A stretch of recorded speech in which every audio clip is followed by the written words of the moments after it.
gravando Pode agora. falar? Tá gravando. Então, o Jung escreve 4 obras, né, quando ele está... Na quinta obra, Símbolos da Transformação, ele faz crítica ao conceito freudiano de libido. Né? E aí ele escreve a energia psíquica para explicar os símbolos da transformação, que, segundo ele, teve muitos mal entendimentos sobre a obra. O principal era dizer que Freud analisava, concebia libido como sexualidade, e quando fazia análise de sonho, fazia de um sonho, retrocedia para achar uma causa lá na sexualidade que reprimia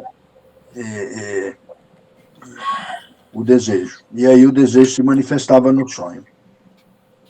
Então, o Jung se opõe a isso e chama libido não como sexualidade, mas não exclui a sexualidade. Coloca, então, o conceito de energia psíquica, no qual inclui a sexualidade também. É bom lembrar que depois o próprio Freud, né, passa de sexualidade para a pulsão. Mas esse é outro assunto. Nós estamos estudando Jung aqui. Né? Pronto.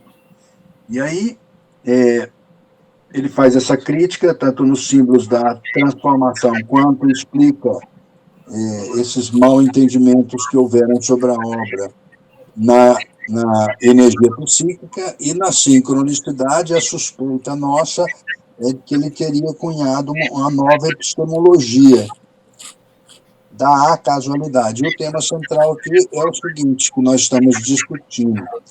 Há acontecimentos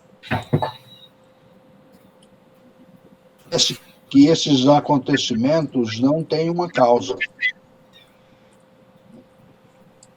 Então, a base para a psicologia que nasce no século XIX, bem emergente, que aí está lidando com libido, com energia psíquica, a questão aqui, né, é a física de Newton, que uma causa gera um efeito.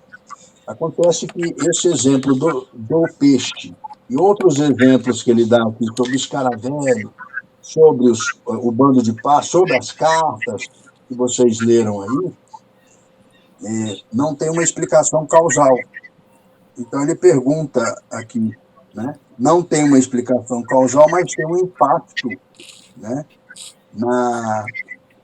Um impacto psicológico, tanto em questão individual quanto coletiva. Então, por isso eu fui no fim, hoje, né? No parágrafo 461, né? A dificuldade aqui é ele ter um material, ele falando, né? A dificuldade consiste em obter um material empírico do qual a gente possa extrair conclusões seguras, né, em relação a esse problema. E aí ele diz, não dispomos diretamente das experiências em questão. E no 863, ele abre uma possibilidade. Os resultados dos experimentos de percepção extrasensorial e psicoquínesis, quínesis quer dizer uma reação biológica a algum estímulo, uma coisa assim, possibilitaram a base estatística, cuidado com essa palavra, para analisar o fenômeno da sincronicidade, né, que é o que ele está investigando. Pedro, só um pouquinho. Dani, seu microfone está aberto. Se você estiver me ouvindo e puder fechar. Ô, Leandro, desculpa. E sincronicidade é essa obra que nós estamos analisando, né, que se refere a acontecimentos acasuais, que não têm uma causa, aparentemente. Né? Então, e apontam... Então, esses experimentos de ESP e PK, que significa percepção extrasensorial e psicoquínesis, né, abre uma possibilidade estatística, né, de analisar fenômenos da sincronicidade e aponta para o fator psíquico que ele desempenha. Então, isso está no 863. Né? Então, acho que é esse o resumo. Vai, Humberto. Eu queria colocar aqui, já está gravando, né, Leandro? Só queria colocar aqui que é muito importante, eu coloquei no grupo, o estudo da interpretação da entropia. Coloquei a aula 4 e 5 para todo mundo que não assistiu, dar uma revisada nisso aí. Ah, tá. Porque Bom, a isso gente é muito adentrar. verdade mesmo. Nós estamos lá naquele estudo que começa no 4, conclui no finalzinho ali da aula 5, do 5, da energia psíquica. Por quê? Porque nós vamos entrar nessa questão quantitativa, da questão estatística. A visão estatística da entropia a partir da interpretação de Boltzmann. É ela que vai dar um embasamento, vai começar esse entendimento que nós precisamos aqui hoje. É isso que eu queria colocar. E um pouquinho aqui na introdução. Você vê na exposição, peço permissão só para ler aqui os primeiros parágrafos, 818 e 19, rapidinho aqui. Vou ler com vocês, para vocês entenderem o que ele está falando. As descobertas... É o início, a exposição, 818, bem início, só para abrir, rapidinho. As descobertas da física moderna, bem como bem sabemos, produziram uma mudança significativa em nossa imagem científica do mundo, por haverem abalado a validade das leis naturais, tornando-as relativas. As leis naturais são verdades estatísticas, isso aqui é fundamental. As leis naturais são verdades estatísticas. Vale dizer que elas só são inteiramente válidas quando lidamos com quantidades microfísicas. No âmbito de quantidades muito pequenas, a predição torna-se incerta, quando não impossível, porque as quantidades muito pequenas já não se comportam de acordo com as leis naturais conhecidas. Essa questão que é fundamental. O princípio filosófico em que baseio minha concepção das leis naturais é o da causalidade. Se o nexo de causa e efeito é apenas estatisticamente válido e só relativamente verdadeiro, o princípio da causalidade de última análise só pode ser utilizado de maneira relativa para explicar os processos naturais e, por conseguinte, pressupõe a existência de um ou mais fatores necessários. Quer dizer, dentro da estatística, a causa e efeito é apenas uma probabilidade estatística predominante. E o que fazer com as que não se incluem nas probabilidades estatísticas? Quer dizer, não é 100%. Se não é 100%, onde estão os restantes percentuais? O Jung começa falando exatamente disso. Se é uma verdade apenas estatística, a causa e efeito, existe uma quantidade significativa não explicada pela estatística. Onde estaria essas singularidades? Então ele fala que a partir da visão matemática, da revolução matemática que toma conta, quer dizer, agora nós temos um mundo quantificado, já temos a abertura para algo que ainda é uma incógnita, X. E olha aí, isso é o mesmo que dizer que a ligação dos acontecimentos de determinadas circunstâncias pode ser diferente da ligação causal e exige um outro princípio de explicação. Então, assim, ele começa já dizendo do problema da mudança. Como você tem uma verdade estatística da natureza e a estatística não dá conta disso, você tem sim que se debruçar com essa estatística restante, com essa probabilidade restante, quer dizer, a predominância é a causalidade. E os eventos acausais, que está fora da causalidade, tem que estar dentro da acausalidade, não é causal. Você não consegue fundamentar. E assim que começa o estudo dele. Eu só queria abrir, assim, professor, para a gente estar interessante, porque ele segue um raciocínio muito interessante para nós abrirmos o nosso entendimento.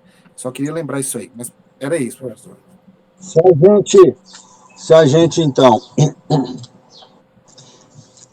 gente então pensa o mundo macrofísico, Newton funciona, e a causalidade funciona.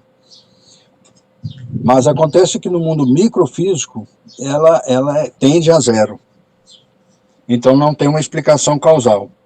Mas acontece que esses problemas que ocorrem, do peixe, por exemplo, ou da Daniela ter um sonho, ou do Leandro relatar alguma coisa extraordinária, por exemplo, ele escreve sobre OVNI, então o Leandro relata que teve um contato extraterreno, foi abduzido. O que isso significa para nós? Significa que o Leandro, para ele teve esse contato. Então isso alterou o comportamento individual dele e altera o comportamento coletivo, porque a primeira ação dele vai ser não contar isso para ninguém, para não ser chamado de louco. Só que esse fator, ocorrendo ou não, ele não cabe mais numa explicação causal. Por exemplo, quando Jung escreve OVNI, ele não está querendo dizer existe ou não existe. Ele está analisando o impacto disso na psique do Leandro. Então, Se isso é relevante, é um acontecimento que ocorre, esse é um acontecimento sutil. Isso não é um acontecimento macrocósmico que é possível a gente trabalhar pela física de causal newtoniana.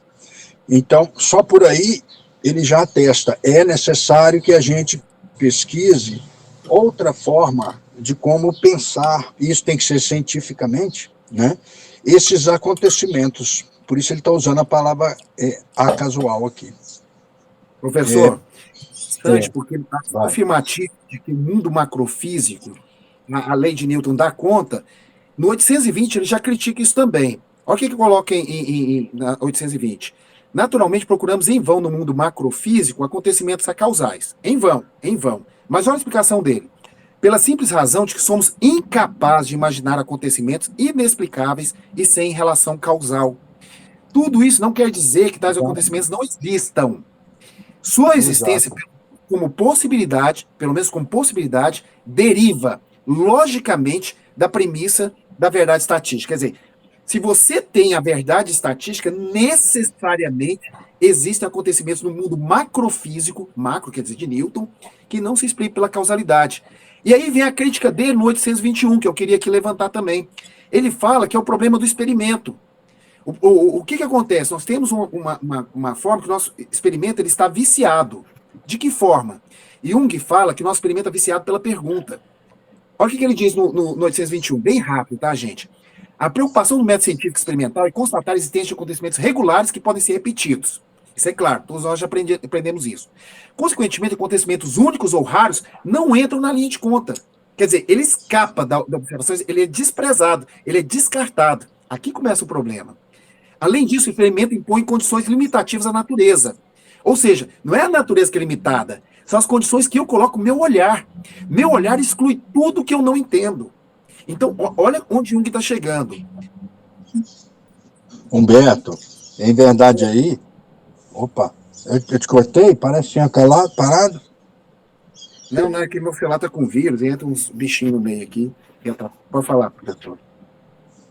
Isso aí envolve um problema que a gente vai ter que estudar, não sei como, talvez um curso paralelo, que é epistemologia.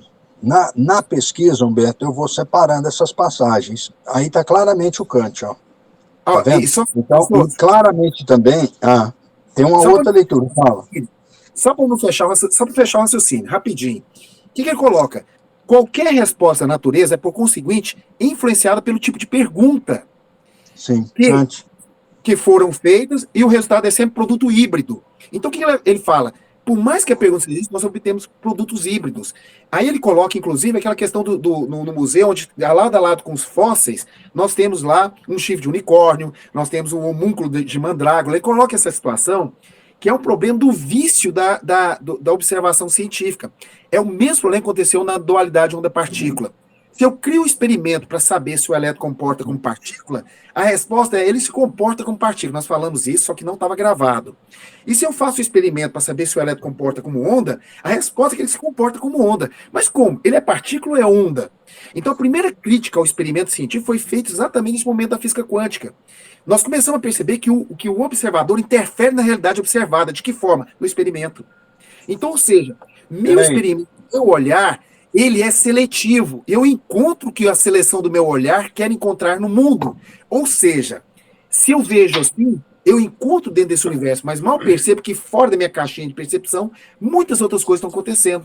E é essa crítica que Jung começa na sincronicidade. Nós temos um mundo estatisticamente válido, de possibilidades majoritárias no sentido da causalidade, mas muita coisa escapa. Aí nós temos todos os eventos acausais que são desprezados, que estão fora da pergunta.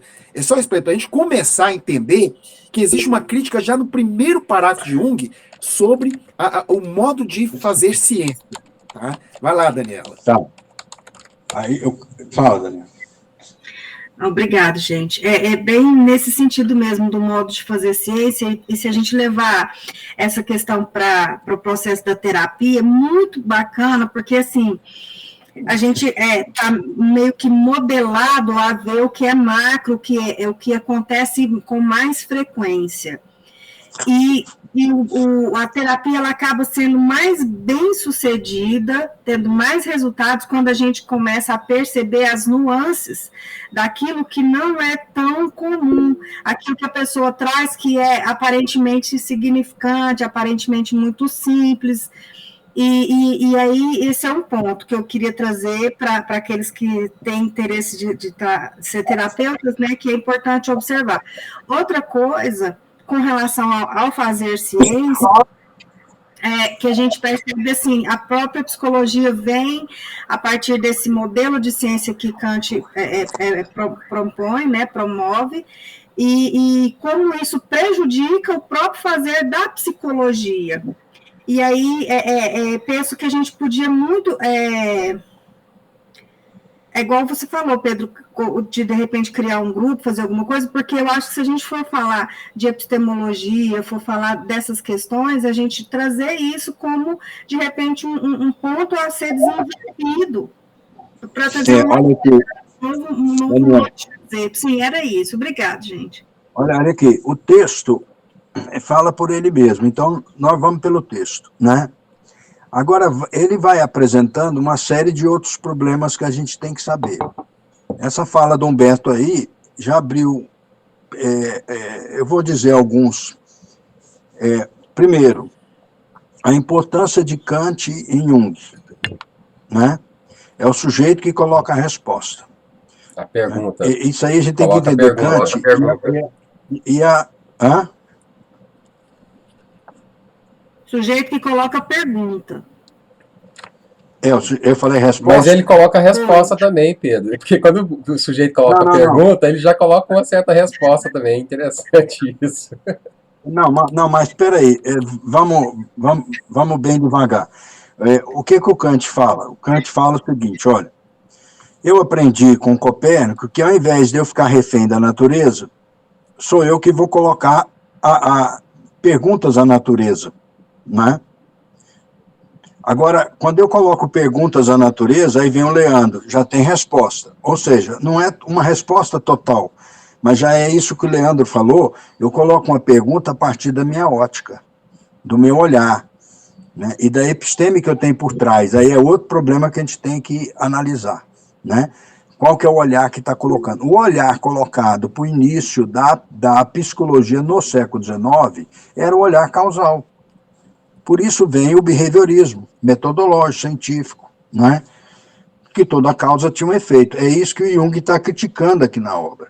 Só que tem mais dois outros problemas. Espera aí, Humberto. O outro problema é o seguinte, vocês se lembram que o Fábio colocou uma questão em relação a Bachelard sobre Jung, de que Jung seria um positivista. Na fala do Humberto ficou claro, né, que Humberto se referiu à estatística. Então, Jung não é um positivista. O Jung seria um neopositivista. Mas mesmo isso entre aspas. Qual que é a diferença? Isso aí a gente tem que tratar num curso de epistemologia, mas eu vou falar de maneira rápida. O positivista, ele simplesmente dá valor à ciência, porque a teologia é um discurso infantil, o filosófico é um discurso adolescente, que não chega a lugar nenhum, mas a ciência busca a causa das coisas, né? Então, tudo tem uma causa. Está vendo que Augusto Comte, no século XIX, ele está ainda, ele cria a sociologia a partir da física de Newton, a física social que ele chama. Então, ele ainda está nesse modelo causal, entende? Aí, nós temos que perceber que logo depois os neopositivistas falam assim, a gente não verifica nada na natureza, a gente só confirma ou não. Então ele muda a verificação para confirmabilidade, que significa, se tiver 500 casos é uma confirmabilidade, se tiver 5.000 já é outra, né? Então ele não está jogando mais com a ideia de verdade, está jogando na ideia de validade, ainda está o Kant aí dentro. Então quando Humberto leu aqui que o Kant, que o Jung se ancora em Kant, sem citar claramente o nome do Kant, né? De que somos nós que colocamos questões, ele está dizendo o seguinte, acontece que tem acontecimentos que são significativos às pessoas, e a coletividade, que não tem explicação causal. Se não tem explicação causal, então eu, como cientista, aí volta a questão do Fábio, ó. Eu, como cientista, tenho que procurar outro modelo a partir do qual eu possa pensar que esses acontecimentos acasuais do peixe, do escaravelho, inventamos um do Leandro com o OVNI, né, que são significativos, né? Sincronicidades são acontecimentos que são significativos e não têm uma causa, né? Então, a gente pode pensar, a gente tem obrigação de analisar, ele como psicólogo, né, alguma explicação para esses acontecimentos que afetam a psique do Leandro e afeta a psique coletiva. E aí, lá no parágrafo 863, ainda estou na sua fala, Humberto, né?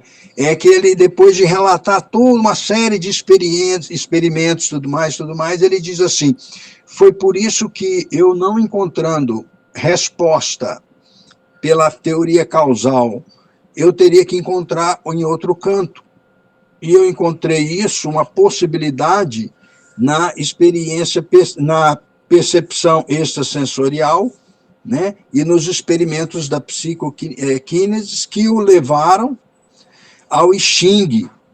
Aí no Xing, lembra que o Humberto, você começou falando de entropia. No Xing é exatamente isso, né? Que é da cultura chinesa. Ao invés de eu partir de um particular, eu parto de uma situação global, que é o caso, por exemplo, do experimento do peixe, do escaravelho e tudo mais, né? E aí, a partir dessa situação global, é que eu penso o detalhe, e é o contrário da nossa cultura, que tenta aprender o detalhe para chegar no todo. Então, eles partem do todo para a parte, ou seja, Platão e Hegel novamente, né? Primeiro, apreende a situação da globalidade e coloca os detalhes no grande quadro, ele cita no 863, do interrelacionamento que há entre Yin e Yang. E aí volta a questão da entropia, que a crítica do Humberto é: entropia só desequilibra o meio? Não, ela também tende a harmonizá-lo, né? Ou seja, isso aí daria ele poderia trabalhar, e a gente tem que ver como é que ele prova adiante, né? Que ele diz que eu vou tentar provar isso, né? Que é possível esses eventos acasuais. Então, aí, né, no caso dele, é porque o problema psíquico ele é sutil, ele não cabe no macrocosmo, na análise macrocósmica do Newton, né? Pronto, fala, Leandro. É o seguinte, o que acontece? Por isso que eu falei que a entropia é fundamental para a gente entender esse processo. Na escola, todo mundo que estudou ensino médio estudou só Clausius. A gente está viciado, inclusive na universidade, vocês vão ver. Se vocês pegarem no YouTube interpretações de entropia, até de físicos aí que são youtubers, eles ainda vão só em Clausius. Isso induz a gente num entendimento totalmente diferente da segunda lei da termodinâmica, que tudo se desorganiza e tal. Então, nós temos que vir em Boltzmann para poder mudar nossa mentalidade nas possibilidades de reorganização. Quer dizer, ela é profundamente energética, a visão de Boltzmann. E ela que vai dar nem Jung percebeu o alcance, tamanho do que ele estava inserido. Ele estava organizando as ideias ainda. E eu queria aqui, gente, eu peço licença, como a gente está no início da obra, se a gente entender o início, a gente dispara. Eu vou ainda pedir licença para a gente ficar no 821 e o 823 eu peço para ler. Mas já explico por quê, vocês vão ver que vai dar base para nós. Olha o finalzinho do 821. Como todo mundo já leu, vou só tocar aqui no pontinho, olha só. O máximo que se pode exigir para sermos justos é que o número de observações individuais seja o mais elevado possível. Se este número estatisticamente considerado permanecer nos limites da probabilidade, então estará provado que se trata de uma probabilidade de acaso, mas isso não nos fornece nenhuma explicação. Houve apenas uma exceção à regra. Se o número dos indicadores de um complexo, por exemplo, estiver abaixo do número provável de distúrbios esperados, quer dizer, eu espero uma quantidade de distúrbios. Se ele está abaixo, aqui que eu falei, eu vou descartar. Olha o que Jung vai falar, um complexo, parte do Jung.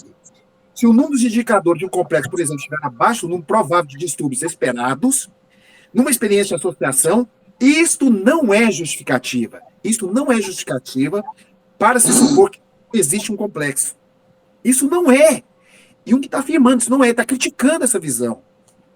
Mas este fato não impediu antigamente de se considerar os distúrbios provocados pelas reações como meras casualidades. Meras casualidades. E não como um princípio complexo que a gente precisa se debruçar sobre ele. Aí ele continua da biologia. Olha aqui a abertura da biologia. Embora a biologia seja justamente um domínio em que as explicações causais muitas vezes parecem muito pouco satisfatórias, muito pouco, ou quase de todo impossíveis, não pretendemos ocupar-nos aqui com o problema da biologia, mas antes com a questão se não há um domínio geral onde os acontecimentos acausais sejam não somente possíveis, mas também reais. Então ele está passando já para o plano da biologia, saiu da física, vai para a biologia, e aqui vem o 823 que eu peço licença para ler. Olha que interessante. Ora, em muita experiência, existe um domínio imenso, cuja extensão contrabalança, por assim dizer, o domínio das leis. É o mundo do acaso. Ele coloca até uma observaçãozinha lá sobre o acaso. Onde parece que esse último não tem ligação causal com o fato coincidente. Por isso examinaremos um pouco mais detidamente, sobretudo a natureza e o conceito de acaso. Geralmente, admitimos que o acaso é suscetível de alguma explicação causal. Isso só pode ser chamado acaso ou coincidência. Ainda não foi descoberta. Gente, isso é fundamental aqui para o nosso entendimento. Por quê? A gente tem certeza. Pessoal, tá aí? Estão me ouvindo ainda? Tá ouvindo, Humberto? Né, que o meu celular tem vírus, aí toda hora me interrompe. Então, o que acontece?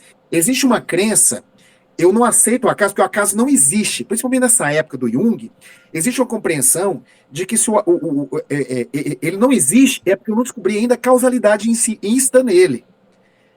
Como temos a convicção arraigada a respeito da validade absoluta da lei da causalidade, achamos que essa explicação do acaso é suficiente, mas não é. Jung está criticando. Mas o princípio da causalidade só é válido relativamente, segue-se que a imensa maioria dos acasos pode ser explicado em sentido causal. Contudo, deve estar um pequeno número de casos que não tem qualquer ligação causal, em que ele vai abrindo. E ele pula um pouquinho para ganhar tempo. É de supor, naturalmente, que o número dos acontecimentos que podem ser explicados causalmente superem de muito os acontecimentos suspeitos de acausalidade, e por essa razão, um observador superficial preconceituoso pode facilmente ignorar os fenômenos acausais relativamente raros. Logo, passamos a lidar com o problema do acaso, defrontamos-nos com a necessidade de uma avaliação quantitativa dos acontecimentos em questão. Olha, tanto que Jung é humilde.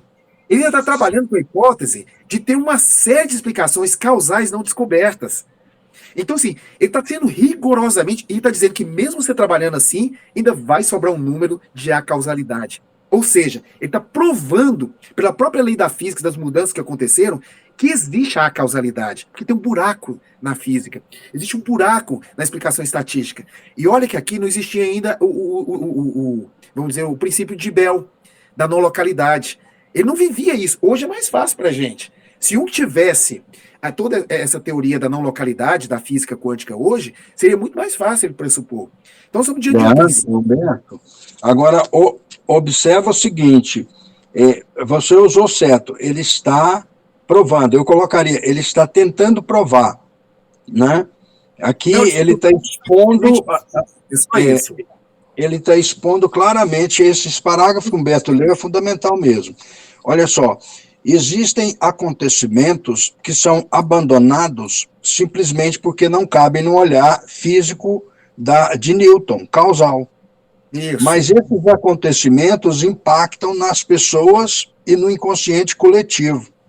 Então eu não posso simplesmente descartá-lo. Aí vem o vai provando, está provando, né? Ele está tentando ter espaço científico em que as pessoas possam olhar o mundo invertendo o olhar, não pela partícula, mas partícula e onda, ou seja, pela física quântica. Exatamente isso que o Humberto falou. Quer dizer, a grande alteração é epistemológica, a mudança do olhar. Né? Porque se as pessoas sabem, Pedro, o experimento da dualidade onda-partícula é o seguinte, primeiro fizeram o experimento e provaram que o fóton era uma partícula, que o elétron era uma partícula. Isso é importante as pessoas considerar. O exemplo provou.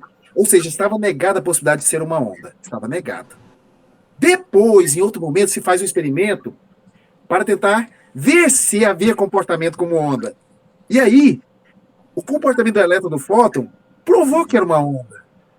Se não existisse o anterior provando que era uma partícula, nós teríamos uma certeza científica, elétrons são ondas, fótons são ondas. O que aconteceu então? Falou, como podem dois experimentos chegar a uma verdade absoluta, pelo menos a compreensão, só a uma conclusão. Cada experimento revelou a sua relativa verdade a partir da forma como foi moldado para dar uma resposta. Aí começava o grande dilema, que é a questão assim, afinal, partícula ou onda são opostas? E vai acontecer toda essa explicação que a gente vê, que é a dualidade de partícula, criando uma realidade que nós temos que seria as duas. É uma coisa outra ao mesmo tempo, porém, o que falha é a nossa capacidade de observação. Então, a gente tem que ampliar nosso olhar. Só isso, professor. Não quero atrapalhar, não. Aí, Humberto, não está atrapalhando, não. Está muito bom. Olha só. Aí, até que ponto eu posso usar uma questão da física para uma questão da psicologia? Então, aqui a sincronicidade, ele tenta provar isso pelo viés da energia psíquica, da libido, né? Lá de trás, ou seja, ele tenta provar que é possível pensar isso em psicologia. Tanto né? Professor, que a partir da psicologia, ele chega à conclusão que a pessoa que mais sofreu, vamos dizer assim, desorganizações na sua vida, são aquelas que encontram mais possibilidade de se levantar. Então, o que nós falamos? Então, a entropia apresenta possibilidades e caminhos novos. Então, só a pessoa que passou desafios, obstáculos, ou se desorganizou em determinado momento, pode se organizar de uma maneira diferente. Então, só voltar um pouquinho lá nessa visão. Olha só, o que nós trabalhamos, o que o Beto está dizendo aí, vê se eu estou correto, Beto, é que nós trabalhamos com uma avaliação qualitativa, entendendo qualitativo como corpos em movimento, que é a física do Newton. E aí a gente busca uma causa. Mas quando tem esses acontecimentos, que a partir do 7º parágrafo ele vai mostrando, né, nós estamos em outro âmbito, nós não estamos mais analisando o corpo em movimento. O nosso olhar mudou. Agora nós estamos fazendo uma avaliação quantitativa, que é relação de intensidade. Aí é isso que o Beto está dizendo. Agora mudou, que o parâmetro tem que ter a física quântica. Aí o que ele vai fazer? Ele vai colocando aí, ó, até o 861, que eu fui lá no fim, né, exemplos, e vai analisando exemplos de como anteriormente essas coisas já aconteciam. Se elas aconteciam anteriormente, por que não foram pensadas assim? Né, por uma série de fatores.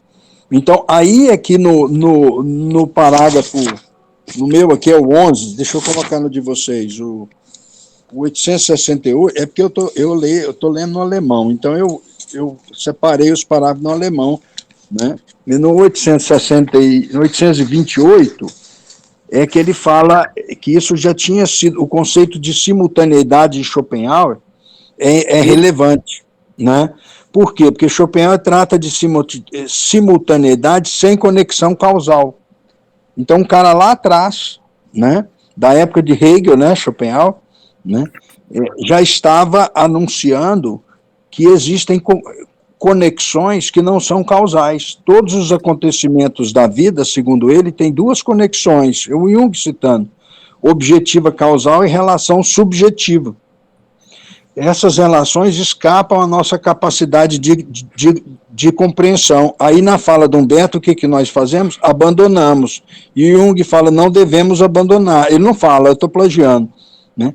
Como elas escapam à nossa capacidade de compreensão, né, e só podem ser concebidas por uma harmonia pré-estabelecida, o sujeito do grande santo da vida, que é a vontade, é a causa primeira. Aqui, o Jung aponta, olha, o Schopenhauer, ele ainda está numa concepção causal, mas ele já anunciou que existem, pelo conceito de simultaneidade, né, conexões que não têm explicação causal. Esse é o ganho dele.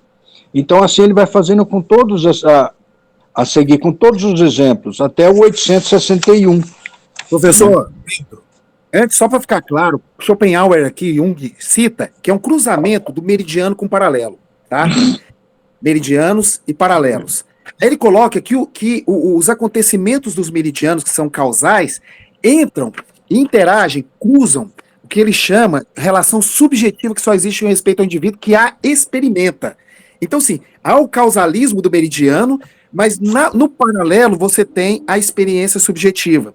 Então, Jung reconhece esse papel de Schopenhauer com seus méritos, embora Schopenhauer vai abrir para a questão da predestinação, que Jung tem uma certa dificuldade, mas ele atribui os méritos. É uma forma de compreender, é um primeiro ensaio de que as coisas se cruzam. Quer dizer, Schopenhauer está falando o tempo todo que existe acontecimento causal, mas necessariamente no experimento você tem uma causalidade íncita. Eu achei interessante. Exatamente isso, né? O grande mérito dele foi compreender não haver explicações fáceis para esses acontecimentos, segundo Jung, né? E o seu equívoco foi ter se mantido no âmbito causal. Aí ele cita uma série de exemplos aqui, gente, para a gente não perder o rumo, uma série de exemplos em que esses acontecimentos acasuais, quer dizer, não tem causa, eles aparecem e dá impacto na psique humana, né? Então, eles devem ser analisados. E vai até o 861. Mas vamos no 861, é que ele diz, olha, então, eu tenho que levar em conta essas experiências da percepção extrasensorial, sem cair numa metafísica, e tenho que dar atenção na psicoquínesis, né? Por quê? Porque eles colocam condições de estatística a partir das quais o Jung pôde inverter o olhar dele. O olhar do Jung, e ele cita no 861 que o olhar ocidental é da parte ao todo. Não é por acaso que a obra De Anima de Aristóteles é apaixonada, os psicólogos adoram essa obra, porque é onde começa esse equívoco da nossa cultura, da parte ao todo. Então, o Xing é o contrário. Né? Você joga os dados, a pessoa joga os dados, assim como o tarô, é o contrário. Né? Você joga os dados lá no Xing e pelo todo a gente consegue ver, identificar acontecimentos particulares. Então é o contrário. Humberto, só um instante, é exatamente o que a gente faz no Kung Fu, no Wing Chun. Não precisa falar muito, não precisa ter ansiedade, simplesmente deixa o seu corpo se manifestar a sua energia como um todo, que você vai, gradativamente, você vai percebendo uma reeducação corporal, uma reeducação mental, porque você não pode ter ansiedade de querer dar um golpe antes da hora, você vai compreender a necessidade de estabilidade do Yin e do Yang, que está lá no Xing, né? Então, assim, desse parágrafo que o Humberto acabou de ler, que é o meu aqui, eu estou no 11, no Schopenhauer, que é o 828, até o 861, são esses exemplos que eu acho que a gente tem que colocar para acompanhar o que ele vai falando, para depois a gente tentar, a partir do 861, ver se realmente o Jung consegue provar isso que ele anuncia, ou seja, dá como trabalhar acontecimentos acasuais, que são acontecimentos ocasionais, aparentemente ocasionais, né? Mas tem uma significação importante. É isso, Humberto, fala. Não, é porque eu pensei que você tinha passado à frente, mas eu queria lembrar o 830, logo em sequência esse Schopenhauer, eu acho fundamental para o nosso entendimento e gradativamente a compreensão. Eu acho a crítica dele do 830 fundamental para a gente abrir a mente. Eu vou ler aqui um pedacinho, 830, para fazer essa questão. A quantidade de fatos reunidos, né, estimulou Darrier, Richer e Flammarion a tratar do problema com base no cálculo das probabilidades. Achei interessante isso aqui. Darrier descobriu uma probabilidade de 1 em, eu nem sei, 4 milhões, parece, né? Aqui 4 milhões, 114 mil, para precognição telepática da morte. Depois ele cita o que significa a explicação de tal fato premonitório como obra do acaso é, portanto, acima de 1 milhão de vezes mais improvável do que a coincidência telepática ou coincidência causal significativa. 1 milhão, mais de 1 milhão. A gente não tem essa noção de números. Depois fala, o astrônomo Flammarion calculou uma probabilidade não inferior a 1 em relação a 804 milhões. Para o caso do fantasma dos vivos, vai ser observado. Aí vem.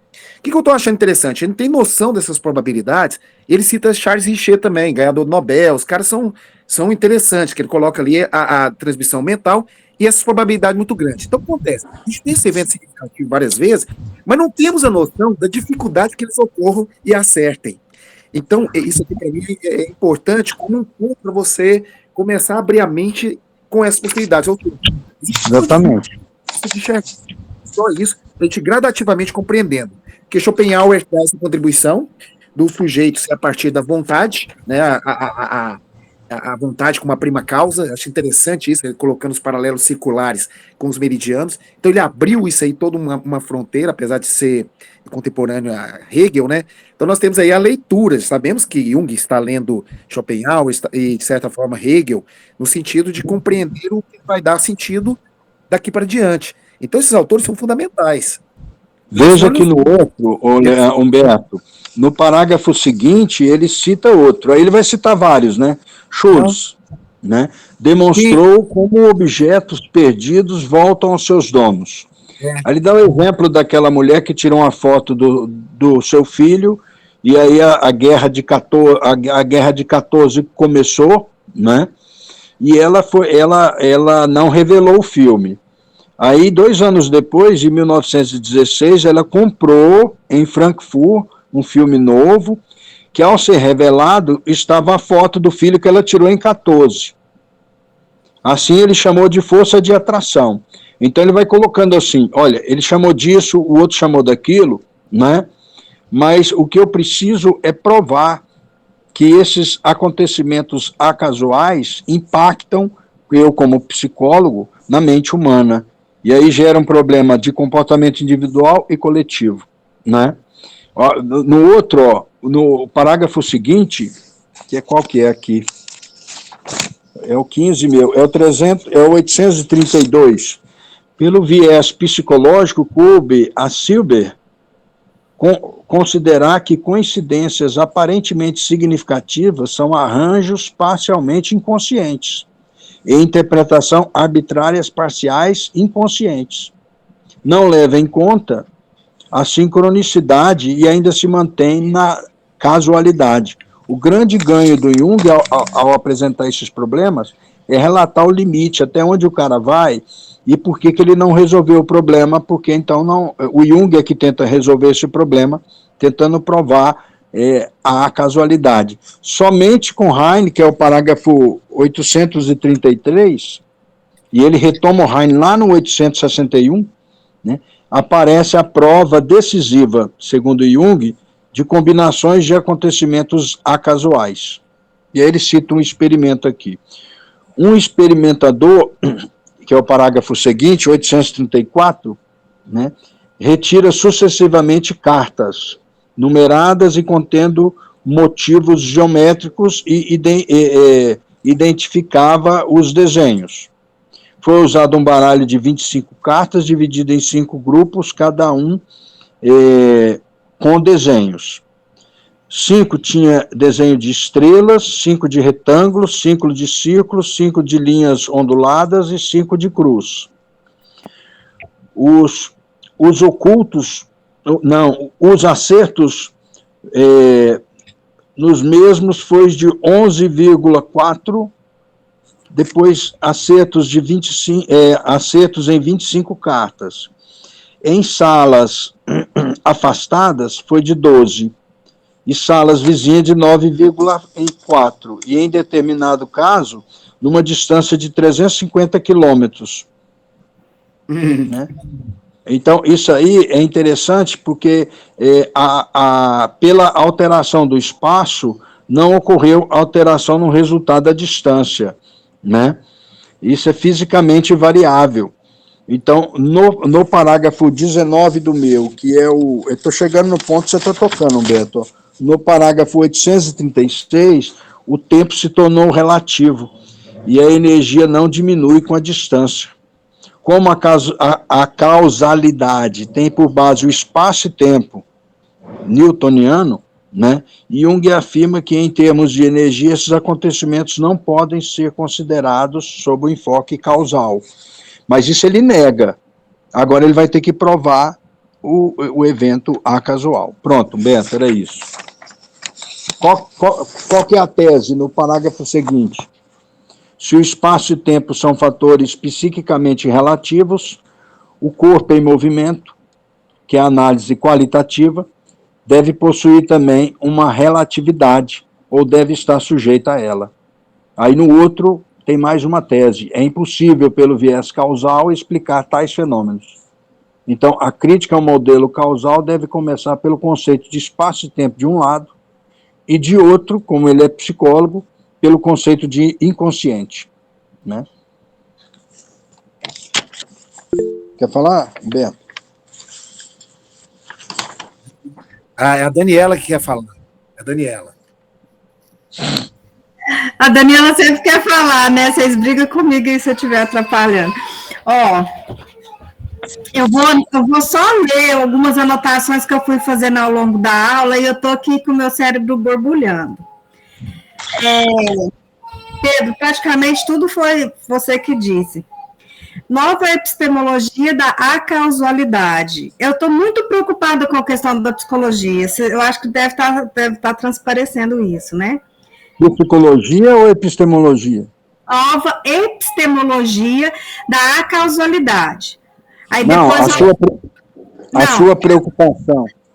É com a psicologia como ciência, como ciência mesmo, como ela tem sido transmitida nas universidades, como as pessoas têm sentido o impacto dessas influências, desses pensadores, na prática, como isso limita a nossa ação e como isso rouba o nosso espaço profissional, que hoje a gente vê terapeutas holísticos, coaches, tantas outras áreas do conhecimento entrando na psicologia, porque a psicologia não está dando conta, ela está presa numa coisa que reduz, e ela tem uma amplitude tão grande e fica pequena, porque não consegue enxergar. Então, essa é a minha grande preocupação. E aí, vamos lá, no que eu anotei, só para a gente ver que louco, que massa, assim, o quanto a gente pode desenvolver isso. Daniela, uma sugestão. Vamos um por um, para não ficar tudo de uma vez. Fala um, aí a gente fala aqui, né? Ah, tá. Então, vamos fazer assim, eu vou falar e quando você achar que é conveniente, me barra, certo? Ou não?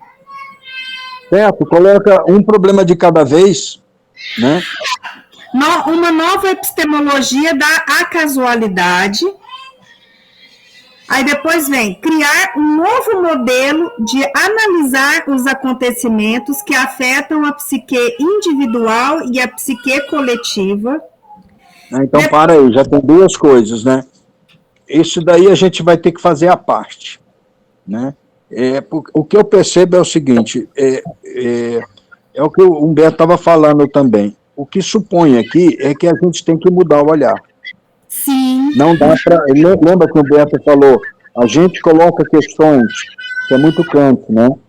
E o Leandro falou, quando a gente coloca questão, já é uma questão nossa, então já é um olhar nosso.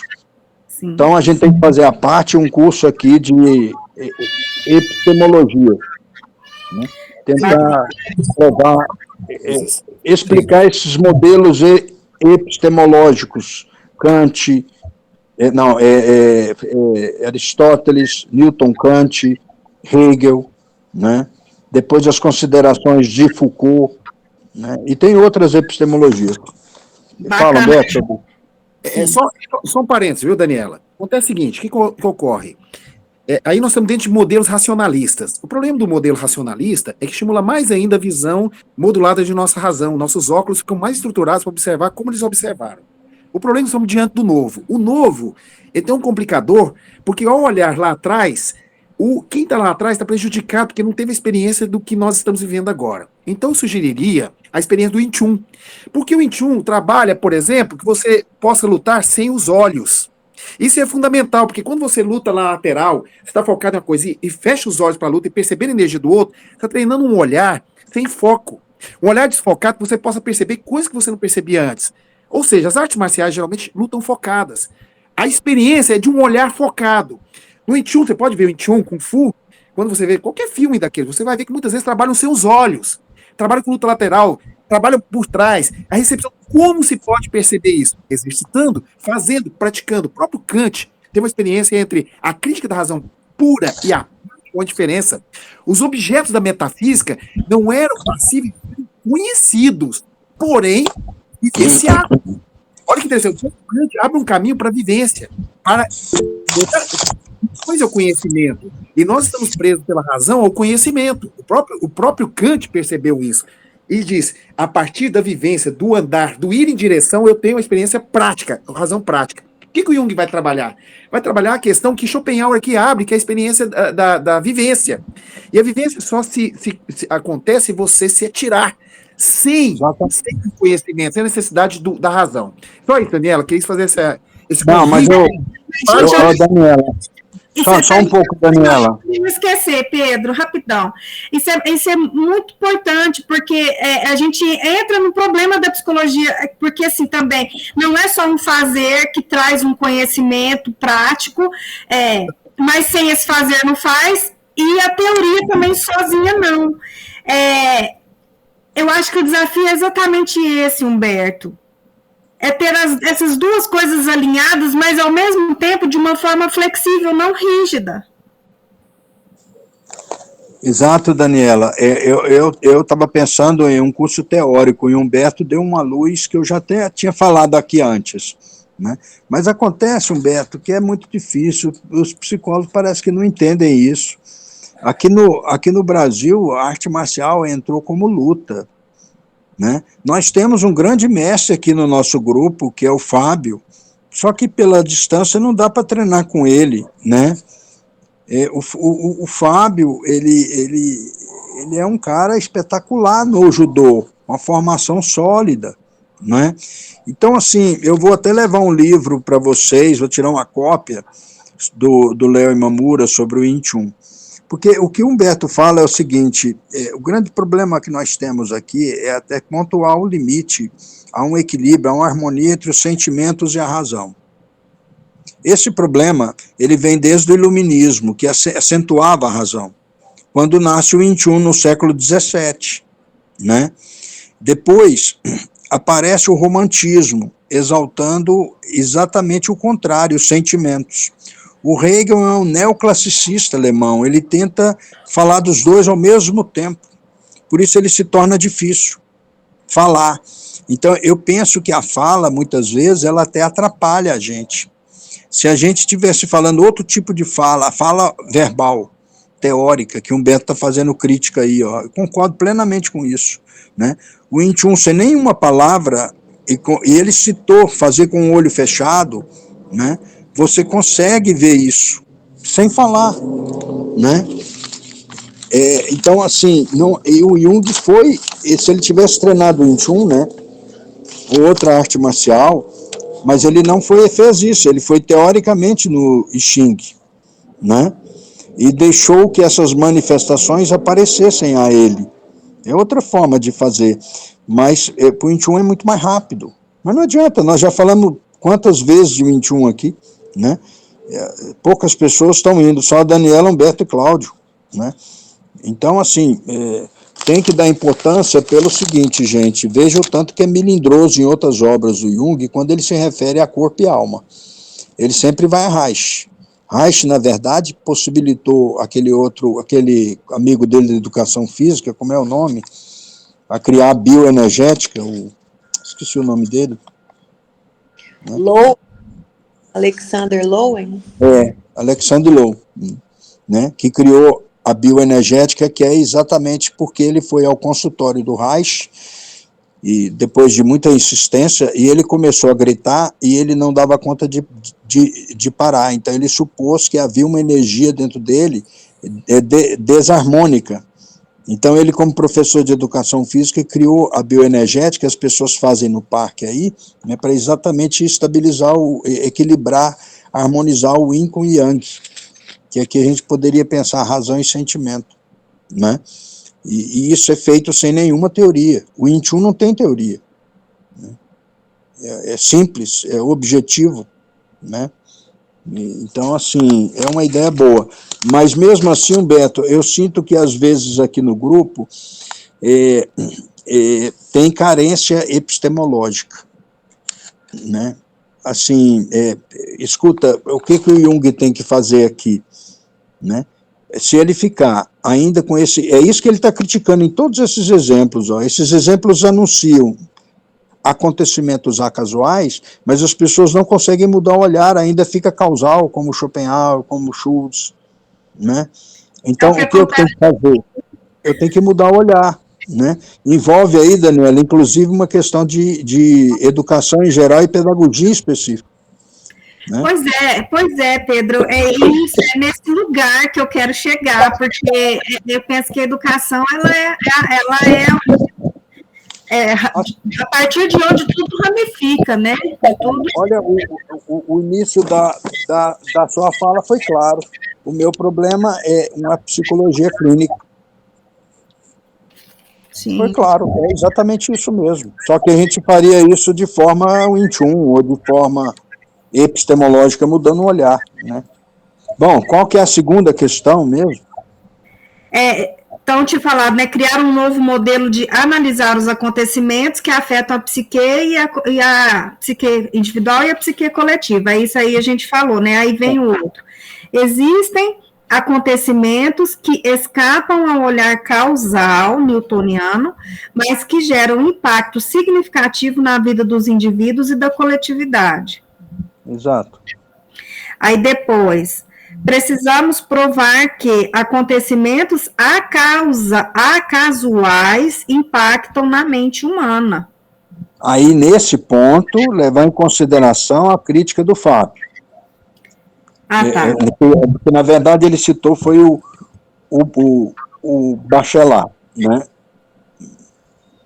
Até que ponto ele não seria... O olhar dele é outro, realmente. Mas a tentativa de tentar encontrar respaldo científico o coloca quase que no modelo causal, vamos dizer assim, muito rapidamente, não é correto, mas...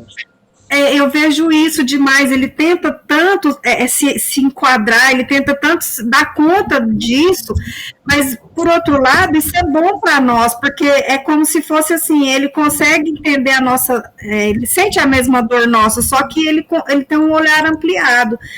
Então, a partir dele, a gente consegue ir, assim, eu sinto isso. Aí é o seguinte, Daniela, até que ponto, por exemplo, na clínica, começa uma sessão agora, você com o Leandro, né? Na verdade, sabe o que ocorre? Já ocorre energeticamente uma mudança de imediato.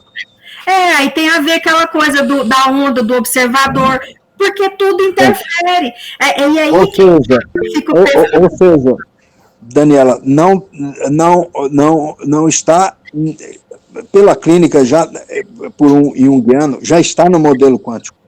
Sim. Já muda de vez. Vocês viram aquele dizer sobre constelação familiar que a Nívia, inclusive, criticou muito. Por que a Nívia criticou? Porque o cara que escreveu não sabe o que é constelação familiar. Ele pegou as obras do Bert Ehring e foi dando conceito. Provavelmente, eu acho que foi isso mesmo, ele nunca fez uma constelação. Porque quando você faz uma constelação, eu não estou defendendo a constelação, só estou dizendo que ele não sabe, porque energeticamente o campo ali irradia, né? E quem faz vê isso, né? Então, assim, o Wing Chun possibilita isso. E eu vejo assim, que a gente pode, porque assim, na verdade, o que eu estou vendo aqui, visualizando, é uma possibilidade de trazer para o campo da ciência essas coisas que até hoje só são empíricas, não consegue, a ciência não dá conta delas. Igual, por exemplo, se a gente consegue trazer essa questão do campo morfogenético aí das constelações para um lado da sincronicidade, por exemplo, casar isso. Olha só, Daniel, nos anos 80, se não me engano, não sei se 80 ou 90, eu vou olhar e fazer um resumo lá para o grupo do Wing Chun. O Leo Imamura, que treinou com o Moyá, que substituiu o Ip Man, ou seja, naquela época do Bruce Lee, que divulga a arte marcial chinesa no mundo ocidental, né? Nos anos 80 ou 90, eu vou olhar, ele introduziu, como professor de educação física, a arte marcial nas escolas de educação física. Hoje, nós temos no Brasil inteiro um professor só que faz o Wing Chun, que é o Walter Correia na USP, que faz o Wing Chun. Mas nós temos nas faculdades de educação física artes marciais, né? E eles chamam de lutas, né? Então tem. Né? Por que nesses 40 anos, acho mais ou menos, 20, sei lá, 30, sei lá, ela não pegou? Porque epistemologicamente o nosso olhar não mudou. Isso, garotos. E aí, se a gente consegue plantar essa sementinha, eu penso que isso é muito bom para o conhecimento, para a psicologia. O que está em jogo aqui? Há uma causa ou há uma finalidade? É a causa que gera o efeito ou é a finalidade que se apresenta? Que ele colocou lá atrás. Né? O olhar finalístico, energético. Né? Então, por exemplo, é a Daniela que escolheu esse grupo aqui? Ou foi o grupo aqui que atraiu a Daniela? Foi o grupo que atraiu. Acontece uma série de coisas na sua vida, né? Essas coisas acontecem você olhando para trás, ou na verdade é uma energia mais para frente puxando esses acontecimentos? Pode ser tudo ao mesmo tempo? A tentativa de resolver esse problema de sistema fechado e sistema aberto, né? Aqui no Brasil tem um grande pensador chamado Carlos Roberto Cirne Lima, que inclusive no grupo de Hegel nós vamos tentar usar um texto dele. Né? Mas tem um texto dele no livro chamado Auto-Organização, que ele pensa a dialética dominação e servidão de Hegel, ele interpreta pela questão da física quântica. Então, eu vou dar um exemplo, aquele livro de história daquele Uival, aquele historiador, né, um livro muito bom, mas ele diz assim que a nossa sequência agora é um mundo cheio de novas tecnologias da informática e da comunicação, as TICs, né? Uhum. Mas fica parecendo que a história é uma coisa muito gradual. Então vamos voltar um pouquinho para ver. Nós achávamos que no século XIX, a crítica de Marx, nós teríamos uma revolução econômica, não é? Nós mudaríamos pela base, pela infraestrutura, segundo Marx, a economia, né? Uhum. E aí nós alteraríamos a superestrutura, que seriam fábricas, indústria, comércio, terra. Uhum. Escola entra aí também. Aí, mas foi isso que aconteceu? Não foi. Foi a revolução das mulheres e a revolução da internet. Então, quer dizer, a história não é tão retilínea assim, às vezes ela replica. Então, é esse o olhar quântico que tem que ter aqui. Né? Não, eu acho que eu falei demais sobre a sua questão. Você falando que meio que a gente pensa lá no futuro e não pensa no que está rolando agora, fica tipo... eu não sei se eu vou conseguir reproduzir, mas é como se fosse uma preocupação prevendo algo e que já não escapa. Nem sempre acontece dessa forma, né? Exatamente. Quando ele fala de premonição, é nesse sentido. Olha só, uma vez fui assaltado por 3 bandidos, né? Quando cheguei em casa, a Nancy falou, foi você que foi assaltado por 3 bandidos? Atraiu. Né? Ou foi você que atraiu? Né? Então, vamos lá. Qual é a outra?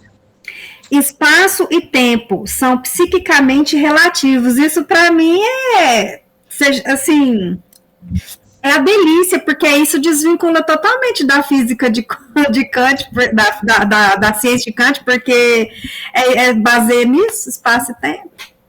Então, aqui eu fico devendo, aí eu vou propor para o Humberto colocar espaço e tempo em Newton, escrito, viu, Humberto? E eu coloco espaço e tempo em Kant. né? E a tese aqui é o seguinte, eles são relativos, principalmente com esse exemplo aqui das cartas. Né? E outra coisa que você deve observar, ele é a base para que a ciência pense corpos em movimento. E, na verdade, aqui, Jung não está pensando o corpo em movimento, porque, como o Humberto leu no início, ele não está tendo um discurso macrocósmico, né? Ele está pensando relações de intensidade no microcosmo. E aí a noção do espaço e tempo se torna carente, quase que nula, segundo ele. Sim. Eu até, como a gente está no finalzinho aqui do estudo, eu queria já até chamar a atenção para o grupo, para prestar atenção no próximo parágrafo que nós vamos ver agora, que é 840 e 41, principalmente 841. Nós vamos entrar em arquétipo, nós vamos entrar em algum... Afeto. Só que eu quero deixar para o próximo estudo. Não lê, medita, porque vamos fazer coisas bem interessantes. Aí liguem isso com libido, entropia, e com essa nova visão de relativização do espaço-tempo. Qualquer questão, porque você começou a tocar no espaço-tempo. É o próximo. Humberto, só uma última coisa aqui que eu fiquei pensando.